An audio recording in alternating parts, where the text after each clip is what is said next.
What do most Fortune 500 executives have in common?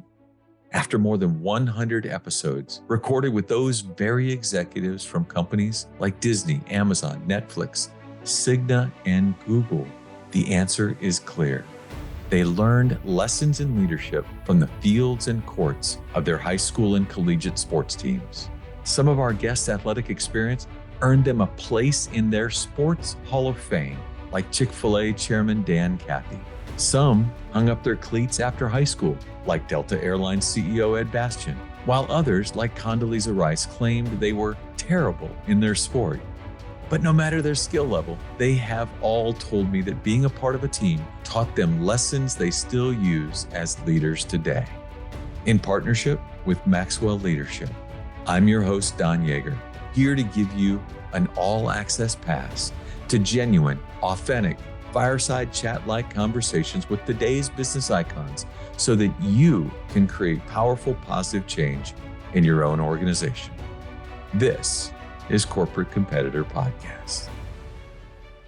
With me for today's episode is Christian Ponder. Christian played quarterback under legendary coach Bobby Bowden at Florida State and went on to be the 12th overall pick in the 2011 NFL Draft. After he retired from the NFL, he sought to create a leadership community built by athletes for athletes.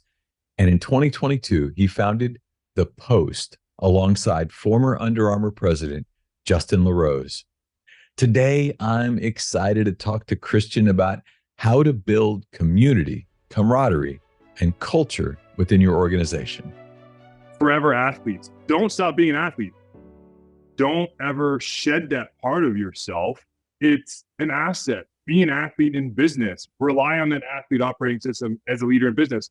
Rely on that AOS when it comes to marriage. Rely on that as a parent in any relationship. And anything that you're doing, you have to rely on those things when it comes to life after sports. So we don't have to be less confident in these new environments and around these new types of people because you have a superpower. It's time to lean into that and not run away from it when sport is over. Christian, thanks for joining us. Don, thanks for having me on. Super excited to have this conversation with you. Well, you've done everything that we love to talk about on this podcast. You've played at the highest level, college football, Florida State. I'm wearing my garnet and gold for you today. Appreciate that. NFL first round draft choice, 6 seasons in the league. But when it was time to make that transition out of football and into business, you admitted to feeling kind of lost. Yeah. Any type of transition is difficult for anybody, but I think it's a unique case for athletes, similar to military. Obviously, they go through some very different scenarios than athletes, but it was hard. And even on paper, right? I mean, when I was at Florida State, I got my undergrad in finance, got my MBA while I was playing, started my second master's, thought I had it all figured out, knew I wanted to go into finance when I was done. But even thinking I had all my ducks in a row before the transition happened, still going through that transition was difficult. And try to start running like a self-scouting. Athletes do that, right? We're always trying to run a self-scout. We're always watching film ourselves. I really tried to identify the roots of what I was feeling, why it was so difficult, why couldn't I really confidently step into what was going to be for me next? And it starts with an identity issue. The longer that you're in something and associated with something, the deeper ingrained it is in who you are. And 6 years in the NFL, being an athlete, being a football player was so deeply ingrained into who I am. That was your identity. Exactly. Suddenly now, me as a football player disappeared. Right. I thought that was gone. The other part was a sense of purpose. I grew up in Texas. Football is pretty much a religion. Your sense of purpose is football. At least you kind of get inherently taught to think that. And same thing when you go play big time college football, and then especially when you're in the NFL. So football is your purpose. Well, what happens when your purpose disappears? That is a massive issue. A lot of people, and I did as well, struggle with the change and the structure and routine. Everything was revolving around football. Like our coaches were always telling us what to do, when to do it, how to do it, where to do it, what to eat, where are you going to work out, when are you going to go to class. Everything's tied around the sport, and you always have kind of these authority figures telling you what to do. And suddenly that disappears. So it's like, what do I do with my time? When am I going to work out? What am I going to do? And there's kind of this paralysis by analysis. What should I be doing? I could be doing a million things. I have the freedom to do any of it. And there's no one to tell me which one of those million to choose. Yeah, exactly. And when you talk to so many athletes about what they miss most about playing sports, 98% of the time, the answer is some version of the locker room. Community. It's about community. Yeah. we've been on teams and in locker rooms in such a tightly knit group, working out together, playing together, practicing together. You build such strong bonds. And then suddenly you're kicked out to the curb and like you're on your own, you're in new environments around new types of people, and you're not part of that community anymore. And those four things all happening at one time are very difficult. And then you throw on top of that society's viewpoint. I loved on this podcast this idea that like athletes are a bunch of dumb jocks, that society views being an athlete as some sort of liability. Your value peaks when you're playing, and it's all downhill from there. Definitely not the case, and really core to the things that you talk about here on this podcast. It's a really difficult transition, and I felt that. I mean, it took me 3 years to get through that transition, which is a long time. Thank God I have my wife who was able to work and provide all those 3 years and give me the flexibility to figure out what I was supposed to do. But yeah, it's a hard transition for all athletes. It is true. Athletes are self-scouters. They're not just looking at their opponent, they're looking at themselves. They're constantly evaluating, what am I doing? Is my footwork right? What about my arm angle? All those other things that you are paying attention to. What did self-scouting teach you as you were going through this? I mean, you articulate these really well, these four things that you realized you were going to have to go through. But what did your self-scouting tell you in that window after you left? Well, I started looking for some tools to help me with that self-scout. Right in sports, we had coaches who told you what you were doing wrong. Like Jimbo Fisher was really good at telling me what I did wrong, which I needed. Very important. The way coaches, we were watching film. You got instant feedback in your performance on the field. And what were you doing well? What you're not doing well. There was tools that I could go try to identify to help me run that self-scouting on myself. I got into the Enneagram, taking those tests to help me identify, okay, what are my strengths? What are my weaknesses? I know there's things that I don't do well. Maybe I don't really know how to verbalize them. So maybe I'll try to find these tools. So Enneagram was really helpful for me. There's a book called How We Love, and this was more about marriage, anything else, but still kind of the similar ideas of Enneagram. We all deal with insecurities and some sort of baggage because of the things that we grew up with in our relationships. And as a parent, like, I'm going to screw things up in my kid. It's inherent. Like, we're broken people. Our brokenness is expressed and manifests in different ways. And I have insecurities as an adult because of the things I experienced as a child. And I bring that into my relationships and marriage and in parenting. So this book on How We Love is really trying to run a self-scouting, a self-awareness on the things that I was dealing with that manifested in me not being open or authentic or not following through on the things that I said, or I'm a people pleaser. I have such discomfort with letting people down or confrontation. My wife, who's like, oh, we only solve things by confronting each other. And I'm like, oh, don't confront. No, it's okay. Like, I'll just solve it. She's the aggressive one. I like that. Yeah. Yeah. So we have to be so self-aware and keen into what we're doing well, but more importantly, what aren't we doing well? And then as athletes, what we're so good is focused effort. I sucked really bad at understanding this complex 3-4 blitz. So I got to spend the time in the film room to understand, okay, what am I seeing? How do we pick this up? Or I get a targeted effort to make sure that I can improve on those things. And that's such a strength when it comes to leadership and performance, whether it's on the field in sport, or it's in the boardroom in business, or it's in marriage, or it's in parenting. I mean, that's probably one of the most important strengths that anyone can have is self-awareness and targeted effort. As you can imagine, not a ton of our listeners are former NFL players who are struggling, but many are going through transitions. Yeah. What guidance would you give to a non-former athlete, somebody that didn't play at your level, about the importance of taking a little bit of time? Because we all feel rushed. Yeah. What was helpful in my experience, having someone to talk to, right? A trusted advisor to bounce ideas off of, someone you respect, but someone who knows you. That was Samantha in my life and my father and some other close friends. And number two, for me, it was trying different things. You can choose any path. Do I want to go into TV? Do I want to go into finance? Do I want to go into real estate? There's so many things to choose from. The things that we most regret in life, either the things that we did do that we wish we did not do, or the things that we didn't do that we wish we did do, are all rooted in insecurity. Like that hurdle of getting over the thing that we wish we did or we did not do. Was I too scared to be vulnerable or approach someone or ask for help? Or did I make a bad joke because I just want to be the funny guy, craving attention? And getting yourself out there and trying different things, to me, was helpful as I transitioned out of sport. Boy, it was a lot easier to work on a 3-4 defense, wasn't it? Yeah.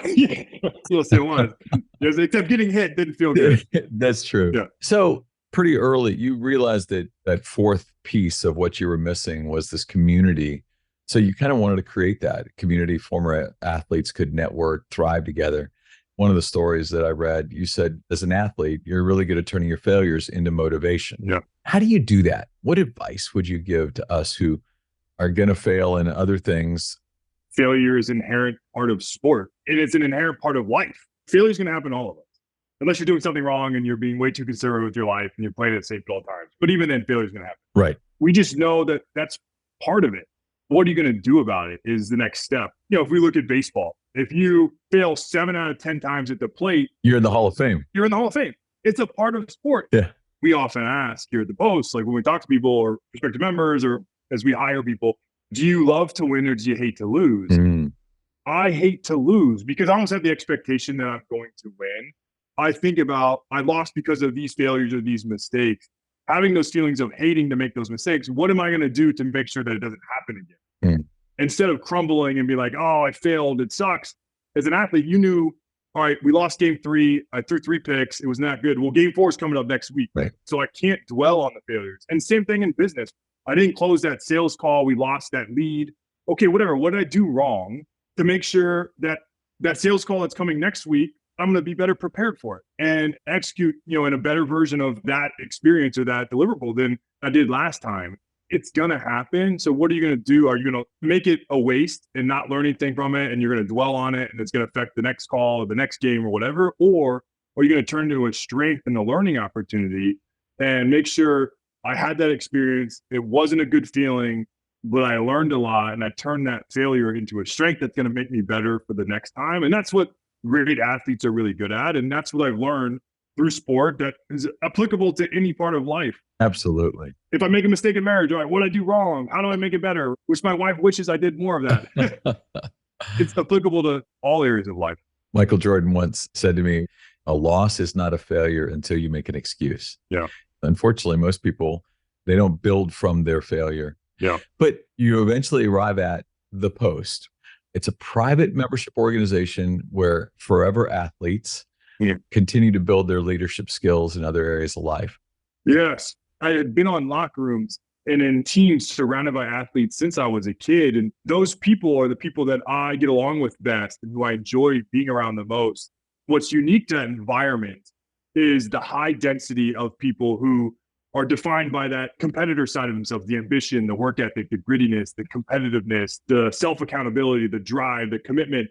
You feed off of those other people. We're so influenced by the people we surround ourselves with. Being removed from that environment and that community for the first time in my life and not finding an environment that replicated that experience was by far the hardest part. And I had looked for things in New York City to belong to fill that void, but they just didn't scratch the itch for me as an athlete. They didn't fill that void that I was looking to fill. And I couldn't be the only one that felt that way. Right. If we couldn't find it, why don't we go build it? Yeah. And we built the Post. And just like on any great team, you got to have pieces that build a big puzzle. And I knew the value of what I wanted to build. And I knew the customer and the problem, the issue. And I found a great partner in Jason LaRose, who's my co-founder, who is the president of Under Armour, who was at Equinox Gyms building their digital product called Equinox Plus, is the CEO of that group. A great partner who could fill my voids on the operational side to bring this to life. And one of the questions we had was, look, obviously this makes sense for someone who's 28, 29, 32, young 30s, someone who's 65 years old, who's 45 years removed from their athletic career. Will this be for them? And the answer has been yes. This identity is so deeply ingrained into who you are, it carries with you the rest of your life. Wow. I like that. The AOS, the athlete operating system, like that just doesn't disappear when you're done playing. And we actually know it's a massive asset in business. People who've played NCAA sport in this country only make up about 1.5% of the US population, but they account for 52% of women in the C-suite today. They account for 15 of the last 21 US presidents.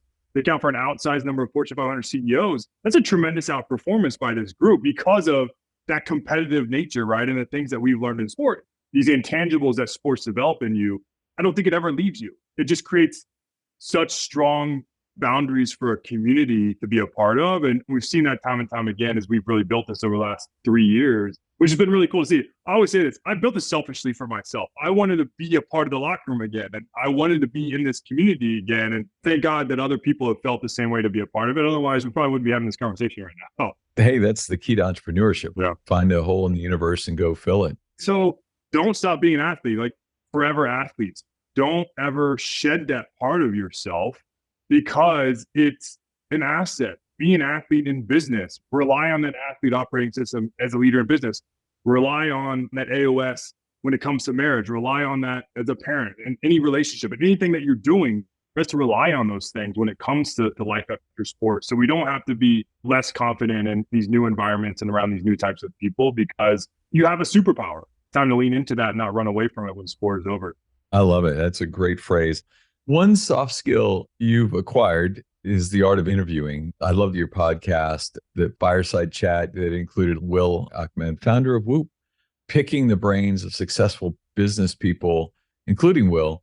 What did you learn about their success and their operating system that you might share with us? So Will was a college athlete, played squash at Harvard. He kept putting in all this effort to get better as a squash player, but he just kept hitting a wall. But that's what you're supposed to hit the wall in squash. Yeah. I picked up what you put down there, Don. Okay.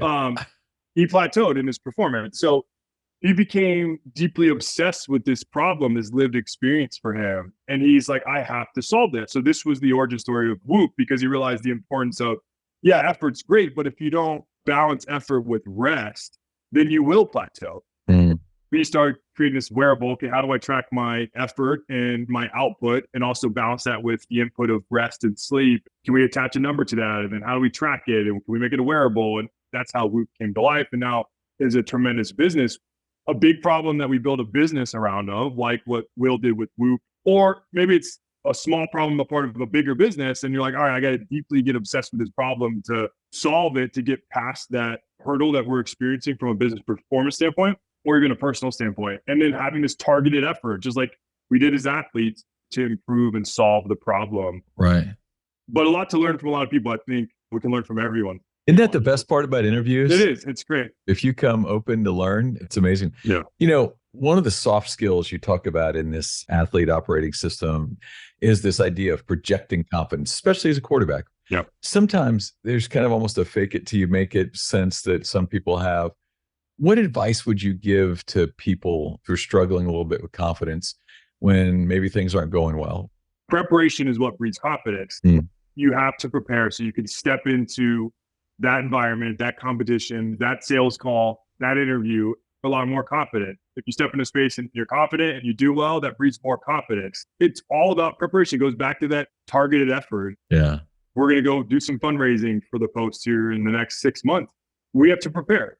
We have to be ready to answer questions that are going to be hard to answer. And as long as we put in the work in and confidently answer those questions truthfully, we'll do well. And as a quarterback, I had to study defenses. I had to study my playbook, especially at the quarterback position. If you weren't confident on the field, you were always going to be behind and you were most likely not going to have a good game. So I had to prepare. And once you're prepared, then you're confident. You should be confident and you just cut it loose and have fun and enjoy the moment because you prepared well enough to go play at a high level. I love it. So one of the great confidence questions related to Christian Ponder, you're married to Samantha Ponder, the former Samantha Steele, who our listeners probably know as an ESPN personality. She covers the NFL and is extraordinary. Not long after you met, your confidence was so high, you decided she was the one and you proposed. Yeah, well, I don't know if it was a confidence or a lack of confidence. Probably it was more I reached out via Twitter because my digital game was way better than my in-person game, right? Like I was more secure when I could send a direct message. And then probably my proposal after only a few months was the lack of confidence that she was going to stick around for long enough for me to pop the question. So found the confidence and the bravery, the courage just to propose. And get to know me, I'm a big Christmas guy. I've been known to start listening to Christmas music during training camp when I was playing. So I did it in Christmas lights, of course, in December. Fortunately, she said yes, and we didn't wait too long to get married. We have 3 kids now living in Manhattan, a 9-year-old, a 6-year-old, a 5-year-old. So it's, talk about a team. I love my team. We have a great team. You do. Yeah, I loved it when I read, she said, he started sending me messages on Twitter, and I'm like, why is this old Florida State quarterback messaging me? Yeah, it was good. My in was, I grew up in Dallas. At the time, she was working for Longhorn Network in Austin. I had some buddies living in Austin. And so I think my opportunistic self was like, oh, she's living in Austin. Maybe I should ask her how she liked living in Austin, because I was looking at living there in the off season. Like, I couldn't ask my buddies about how their experience in Austin was. I had to rely on this complete stranger I didn't know. Fortunately, it worked out okay. Strong digital game. I love it. Yeah. Yeah. In business, too often the word teams gets thrown around, like me and my team. But the truth is, most of them aren't really teams. They're just a group of individuals who happen to work at the same place. Yeah. You've been on teams, you've understood success, you know what it looks like to create teams. As someone who's building a team now, what advice would you give to a leader trying to take a group of disparate individuals and turn them into a team? I was talking to someone else the other day, a CEO, and he talked about, look, people at work say, oh, we're a family. And he's like, no, we're not family, just like teams aren't families either. But I think there is something communal about being on a team, whether it was in sport or it is at work. And I do agree that we are part of a team, like our team at the Post. I mean, there's only 8 of us, but we are a team. We're working toward a common goal collectively. And as we build out our team, obviously, number one, you have to hire well, and you care about talent, but I think more importantly, you care about chemistry. We're putting together a piece of a puzzle. Those puzzles have to fit together. If one's out of place, then obviously the picture doesn't work. It doesn't come to fruition. And we want to hire well, making sure, number one, someone is capable of doing the job, but number two, that they're going to fit with the rest of the team. And then when they're on our team, it's about building relationships. It's hard to work next to someone if you don't know them. And a lot of good teams come together. They build relationships with each other. We know each other. We care about each other. And we're honest. For there to be honesty and vulnerability, there has to be connection and trust. And you have to build that. So when there is an issue, someone can bring it up and ask for help. A small issue that gets brought up early on can get fixed, where if it's done behind doors and grows, then it becomes a much bigger issue down the road. It's really those things. I mean, they have to fit together, bring in the right people, good chemistry, and there has to be honesty and connection between the group, because we're collectively working towards something and we want to do it together. I love it. You mentioned 3 children. Your first daughter is named after former legendary coach at Florida State, Bobby Bowden. Yeah. I live in Tallahassee, as you know. It means a lot to me. I love Coach. Yeah. Tell me about his impact on you. Yeah, really generational impact. I mean, he coached my father at Florida State. Which is crazy. Yeah, and we weren't the only ones. I mean, there was a few. The Sims brothers and their dad, Ernie Sr., and Kasparowski, who I played with, his dad and my dad, I played together. And so it's been a few, but that's just the testament of what Coach Bowden meant to that program. I mean, look, as you know, coaches don't hang around that long anymore in this landscape. For him to do it for as long as he did was a real testament to what he produced on the field, but really what he produced on the field was a byproduct of what he produced behind the scenes and producing men in the locker room. You know, he just cared deeply about what was going to happen far beyond when football was over for all those men. He was a father figure to so many people that came through that program, which is so intentional. Every Friday night when we have the meeting for the Saturday game, he didn't start talking about football. He talked about your relationship with God, and he talked about life, and he talked about manhood. And then we got into football. He just had his priorities right. Right.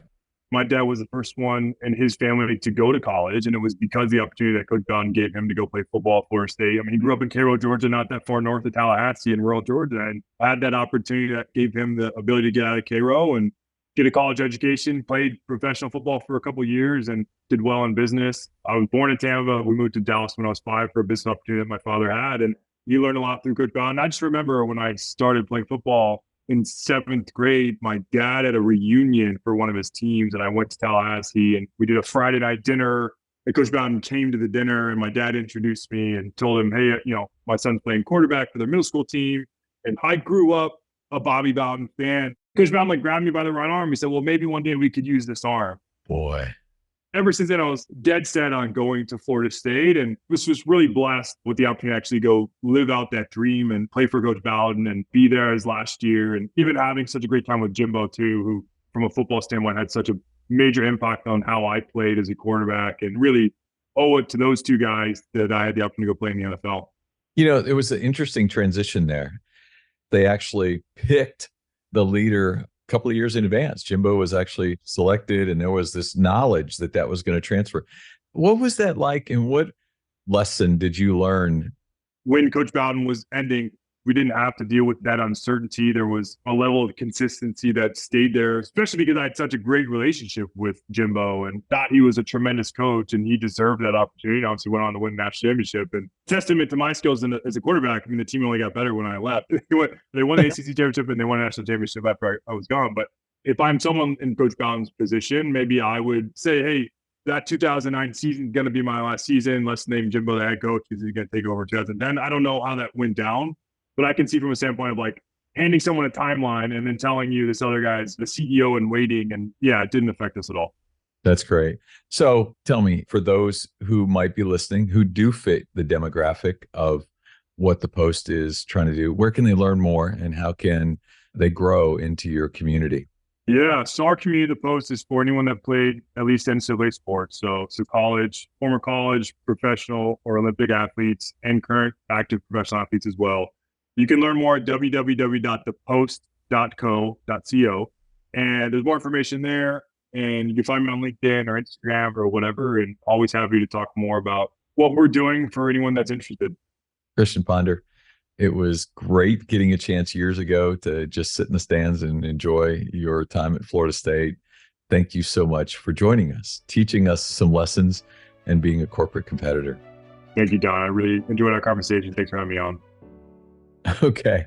That was so much fun. What a great time getting a chance to kind of just hear from someone who I had a chance to watch years ago. Really enjoyable. One of the things that really stood out to me was the importance in moments of transition, if we're moving one career to the next, is the importance of self-scouting. And then while looking at yourself, he broke down the 4 areas that the greatest struggles exist in. And I can attest to them. I know when I left Sports Illustrated, these things were big for me. The first was the identity issue. You for years said, this is who I am. And suddenly you're not saying that anymore. And that struggle is difficult. The second is that idea that there's a sense of purpose. You're doing something, and now that purpose, what you were setting out to do, is lost. But the third one, loss of routine. We are creatures built for it. We want routine, and when routine is taken from us, we struggle. And then finally, the loss of the locker room, the loss of that community, that sense that I was part of this really unique little environment. Now I'm not. All 4 of those losses, you have to scout, see what the challenge is, and figure out how to address them. I also loved the interviews Christian's doing with these C-level executives for the town halls or the fireside chats that he's conducting. And what he learned from the founder of Whoop: get obsessed with a problem, and then you create targeted effort to solve it. Truthfully, that's the definition of any entrepreneur, but it's also, by definition, what athletes do. Finally, boy, this one really got me when he started talking about the importance of confidence. If you want to be confident, prepare. Preparation breeds confidence. When you step in that game, you step into that huddle, where you walk into that interview, whether you're making that sales pitch, are you prepared? Because if you're well prepared, the confidence will show. And if you then show a little success, more confidence arrives. Prepare. Preparation breeds confidence, and it's so valuable. Lessons all around. Christian Ponder, he's going to have an amazing next impact career, shaping the lives of many leaders, and I can't wait to watch it, just as I did before. What a great moment of corporate competitor learning. I appreciate you taking this time to be with us. If you could share one habit, one thing you've done consistently that allowed you to separate yourself from your competitors, what would it be? In my 30-year career, 2,500 of the greatest athletes, coaches, and leaders answered that question for me. This is Don Yeager, who did that that article I was telling you about. Don, Dave Sims with Coach K. How you doing? Hey, Don. How you doing, my man? Great, sir. How What they gave to me is what I'm giving to you in my online course, Journey to Greatness. Through engaging storytelling and on-demand videos, you will learn the 16 habits that will jumpstart your personal growth. I will instruct you on how to apply these winning characteristics to your life through custom workbook exercises. We are slashing the price for our podcast listeners. Lifetime access to Journey to Greatness is normally $399, but for our podcast listeners, it will be $49 with the code PODCAST at checkout. Click the banner on corporatecompetitorpodcast.com to enroll. I appreciate you.